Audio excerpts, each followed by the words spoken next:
there's two aspects to it. I think one aspect to it is the fact that all that persecution is satanic, right? Because Satan hates everything God loves and wants everything God has. Mm-hmm. I grew up in New Jersey, New York, the mafia, a lot of mafia, or even the cartels here in Texas, right? If I can't get to you, I'll get to your family. Yeah. So let's see. So the enemy can't get to God, to Jesus. He'll get to his children. He can get to his physical descendants, but there's something more. Think about this. Why did Pharaoh want to kill the Jewish babies? And why did Herod try to kill the babies when Jesus was born? To prevent what? God's plan from coming to fruition. And the Messiah, the promised seed, right? The plan which included. So Herod's heard, oh, there's a Jewish king born, the wise men tell him. Yeah. How old was he? Okay, all kids. Yeah. Right? Kill the threat to the throne. Well, again, if the Bible tells us that Jesus looks over Jerusalem during his Passion Week and says, you will not see me again until you say, Baruch haba b'shem Adonai, blessed be he who comes in the name of the Lord. It literally is a Hebrew phrase, which means to welcome. Weddings, the groom and the bride are welcome with that phrase. Doormats have that on it in Hebrew. So what it's saying is that until the Jewish people welcome the Messiah, he's not going to fully establish his kingdom on earth as it is in heaven. If you could destroy the Jewish people, either God is a liar and he can't fulfill his promises to keep them. That the Bible's not true. That's pretty profound. God's a liar. Mm-hmm.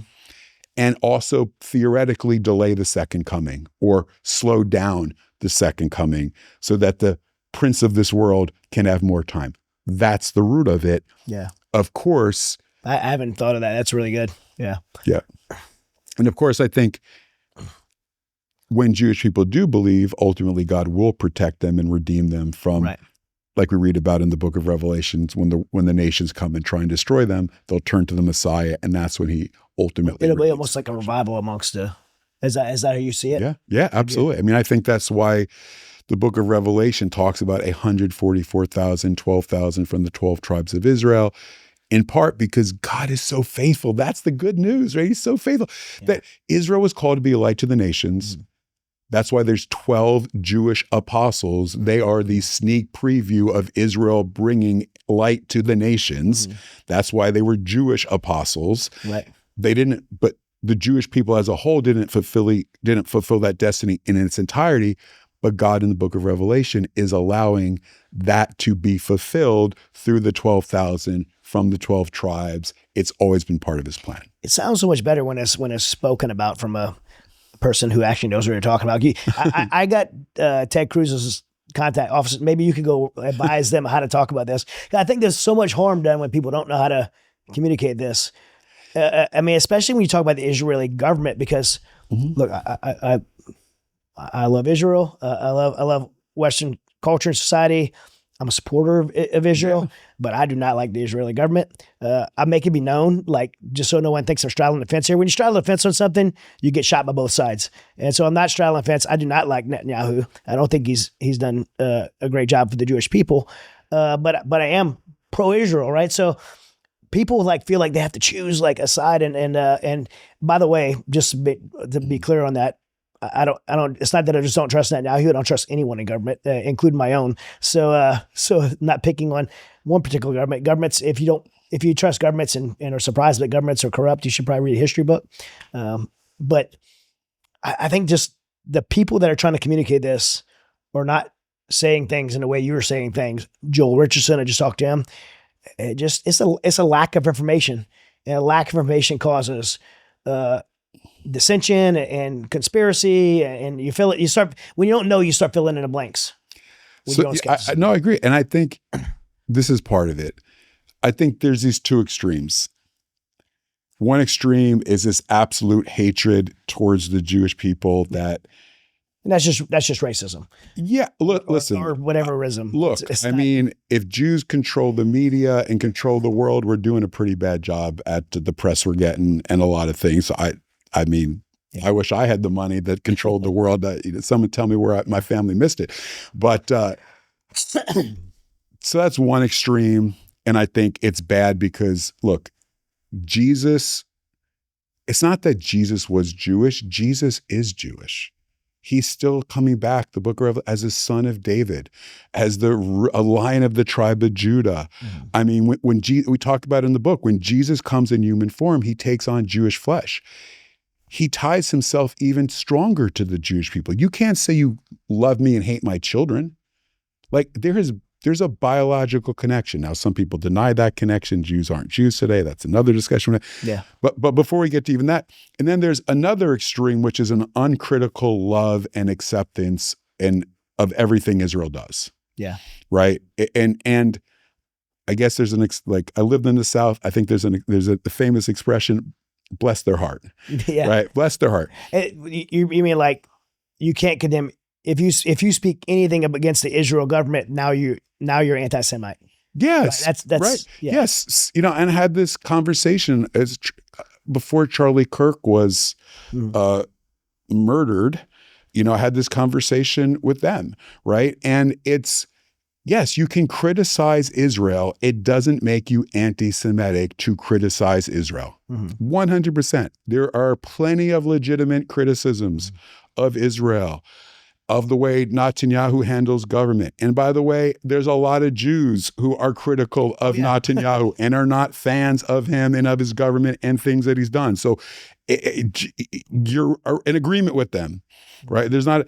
So again, you can, is 100%, any government, it's legitimate to criticize them. And I have my own beefs with Israeli government and different things. So 100%, people should be able to criticize the government.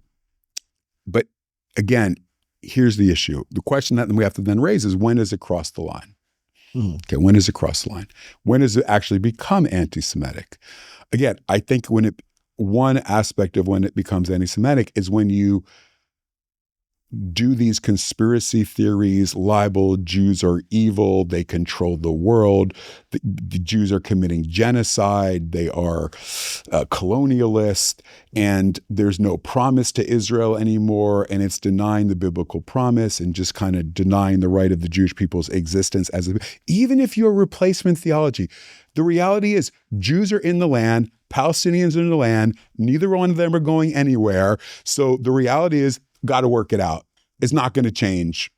Israel's military, they're not going anywhere.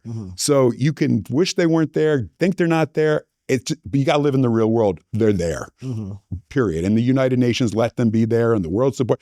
It's the reality of the facts on the ground, right? But then the other aspect of it is it's a double standard. And this really upsets me. It really, really upsets me because here's the thing. Where are these same people when 30,000 Iranians or more are murdered in Iran?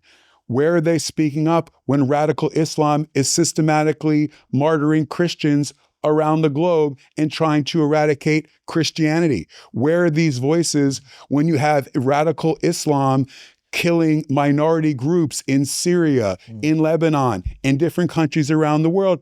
Crickets. No one says anything. So when you hold Israel to a standard that you won't publicly hold all her neighbors or other nations, then what it says is your issue isn't justice. Your issue really isn't concern about people being treated rightly. Where are you about the Ukrainian people? I mean, where are you on all these other subjects? Nothing, but just Israel, Israel, Israel, Israel. That's the problem that I have with why God hates unequal weights and measures. It's an injustice and it's an affront to God, in my opinion. No, I'm with you on that. I've often called that the Me Too movement, where the Me Too movement with the 20 million little girls and women in Afghanistan right now being sexually enslaved, like crickets, nothing, right? So people, they pick their atrocity that they want to build their pedestal on, and it's. No, but here's the deeper concern. What's behind it? That's what you have to ask. You have to ask what is behind it. I think one of the main things behind it is this. Remember growing up, they used to say like pot is the gateway drug, right? It's not that, it's not that that's so bad, but it leads to worse. It could. Here's the thing. There are malevolent, nefarious forces that want to undermine the United States of America and the West in general which is built on a Judeo-Christian foundation. If you undermine the Judeo part, the Christian can't stand. The values of the West are built on Old and New Testament. It's built on those Judeo-Christian values. They know with many young people, Christian young people, conservative young people, you can't indoctrinate them with traditional extremist liberal ideology. So they're looking for a point of connection where they can connect.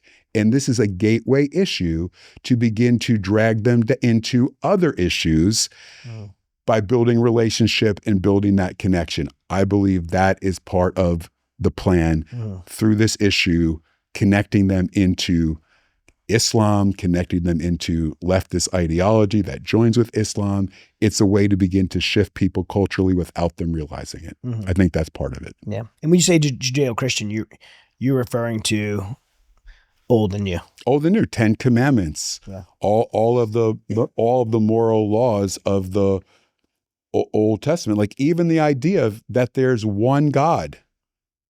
That is a Jewish view that was brought to the world by the Jewish people. Man is made in the image of God, and therefore murder is wrong because every life has value because God made them, and you don't have a right to hurt someone or take their life. That is a biblical Hebrew, Jewish, Old Testament.